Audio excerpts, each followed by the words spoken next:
In the early 2000s, video games were changing. They were no longer just toys for kids. They were becoming stories, experiences, and cultural statements. Games like Grand Theft Auto 3 had already proven that players were ready for darker, more mature worlds. But even then, few could imagine what Rockstar Games would release next. In 2003, they launched a title that didn't just cross the line, it erased it completely. It was raw, disturbing, unsettling. It wasn't about fun, it was about fear, and about what people are willing to do when they're being watched. This is the story of Manhunt, the game that was too violent to exist. To understand Manhunt, we first need to understand the world that created it. By 2003, Rockstar Games had become the most talked about studio in the industry. After Grand Theft Auto 3 changed gaming forever, Rockstar realized controversy could be power. They knew that headlines like Murder Simulator or Ban This Game didn't hurt sales. They increased them. Inside Rockstar North, the team in Edinburgh, Scotland, a small group of developers wanted to do something different. While the rest of the studio worked on GTA, Vice City, they wanted to make something darker, more personal, and more psychological. They wanted to build a game that explored the limits of human behavior. What happens when violence is no longer about survival, but about entertainment? The early concept for Manhunt came from director Imran Sarwar and producer Sam Houser. They were fascinated by urban decay, the feeling of being hunted, and the voyeurism of modern media. Reality TV was booming at the time, shows where people were watched 24/7 for public amusement. So they thought, what if that obsession with watching people went to the darkest place possible? The idea grew into a brutal experiment, a game about a man forced to kill on camera for the pleasure of others, a game that made players feel the discomfort of violence, not celebrate it. Even inside Rockstar, not everyone agreed with the project. Some developers thought it was too dark, too cynical, but the leadership believed it could be something powerful, a game that would make players question themselves. The team called it Manhunt, a word that perfectly captured both the predator and the prey. From the start,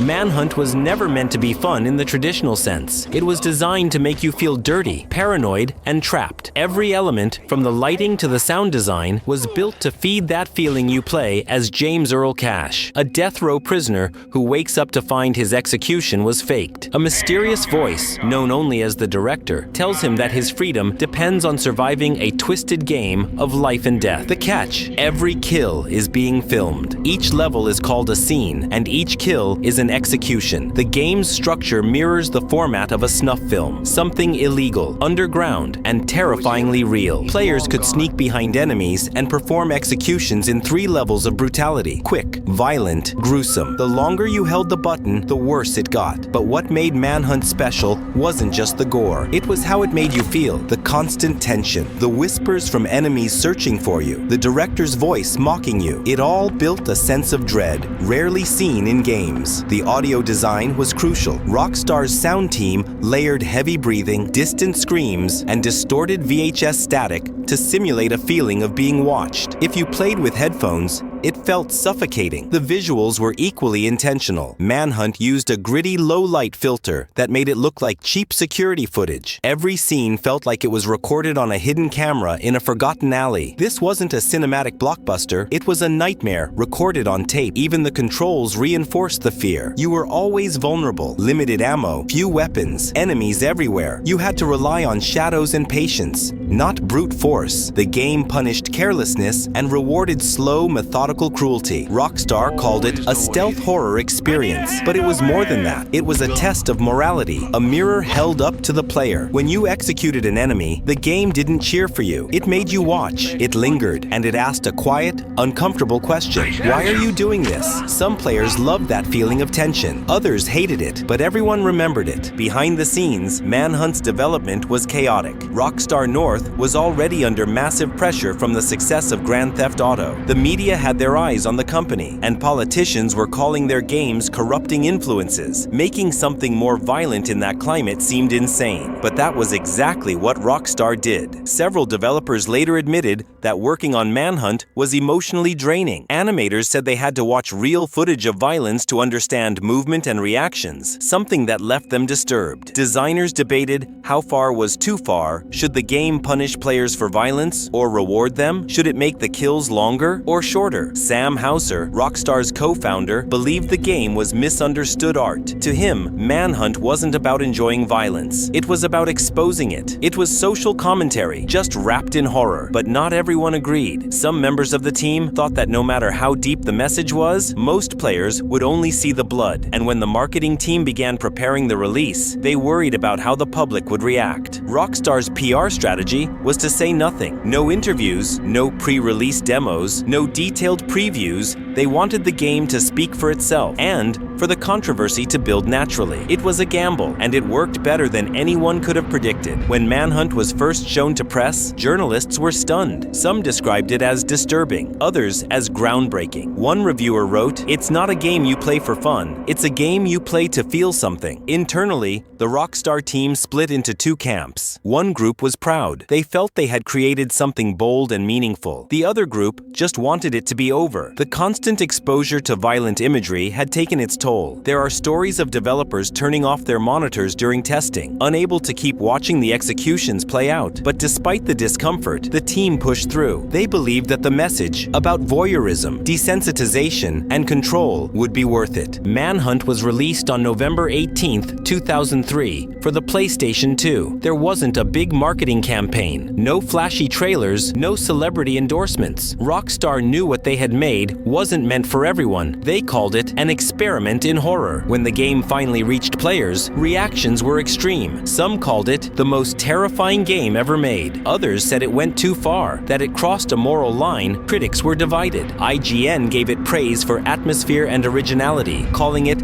a disturbing but fascinating look into human depravity. GameSpot said it was well made but impossible to recommend. Meanwhile, newspapers and TV programs around the world ran stories asking, should games like this even exist? Players described feeling uneasy after long sessions. Some said they had to take breaks because the tension was overwhelming. It wasn't the kind of game you played to relax. It was a psychological test, and that's exactly what Rockstar wanted. The developers had succeeded in creating not just fear, but reflection. They wanted to make players think about the role of violence in entertainment. But once the game was out in the wild, the message started to get lost. The problem was simple. Many players weren't thinking about the message. They were just enjoying the brutality. Videos started circulating online, showing the most graphic executions. Forums filled with players bragging about which weapon had the best kill. Rockstar's experiment had escaped its lab. The question, how far can we go, was suddenly being answered by millions of people at once. And soon, the media noticed. TV anchors, newspaper editors, and politicians were quick to react. Headlines screamed things like, "Killing GameShock's parents," and "Video game from hell." Manhunt was banned in New Zealand, removed from shelves in several European stores, and restricted to adults-only sections in others. But as always happens in gaming history, the controversy only made it more popular. The harder governments tried to hide it, the more players wanted to experience it. It became a forbidden object, a test of courage. For Rockstar, this was familiar territory. They had seen the same thing happen with Grand Theft Auto 3,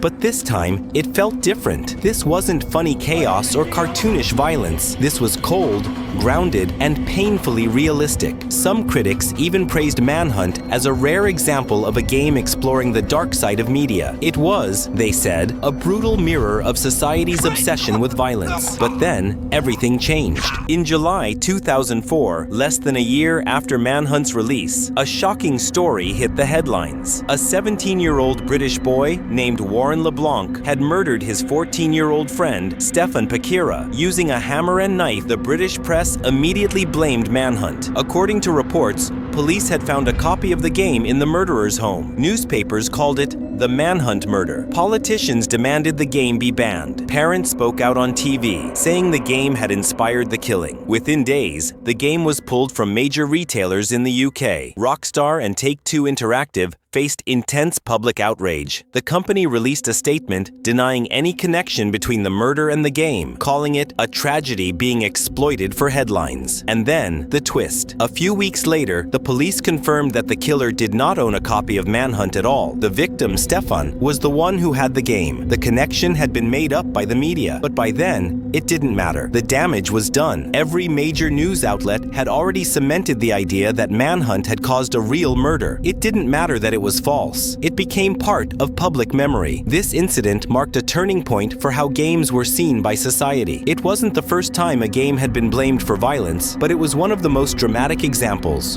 For Rockstar, it was devastating. They had wanted to make a game that explored the psychology of violence, and now they were being accused of inspiring it. Some Rockstar employees later said that this moment broke their spirit. They felt misunderstood, accused of something they never intended. It became harder to defend their creative vision when every headline painted them as villains. Politicians used Manhunt as fuel for their campaigns. Debates were held in the UK Parliament and US Senate about video game censorship. The Entertainment Software Rating Board, ESRB, faced pressure to tighten regulations. For the general public, Manhunt became the face of games gone too far. Parents feared it. Teenagers were curious about it, and gamers who played it often felt they were witnessing something that wasn't supposed to exist. It was now more than a game. It was a cultural phenomenon of fear. But behind all the chaos, there was one question that Rockstar couldn't ignore. Should they ever make a sequel? After the storm caused by the first Manhunt, most people assumed Rockstar would never return to it. But 4 years later, in 2007, they did. Manhunt 2 was announced quietly, without trailers or public demos, and was developed mainly by Rockstar London with support from other studios. The goal was to evolve the concept while softening the controversy, but that was easier said than done. From the beginning, Manhunt 2 ran into walls. The first big issue came from the ESRB, which gave the game an adults-only AO rating, the harshest label possible in North America. That rating might sound like just another warning, but in the gaming industry, AO is a death sentence. No major retailer will stock an AO game, and no console manufacturer allows it on their systems. For Rockstar, this meant one thing. If they didn't censor Manhunt 2, they couldn't release it at all. They had to make major changes. Executions were blurred, blood effects were reduced, and camera angles were altered to hide the most violent details. The result was a strange compromise. A game still disturbing, but not as raw or powerful as the first one. In Manhunt 2, players controlled Daniel Lamb, a man suffering from amnesia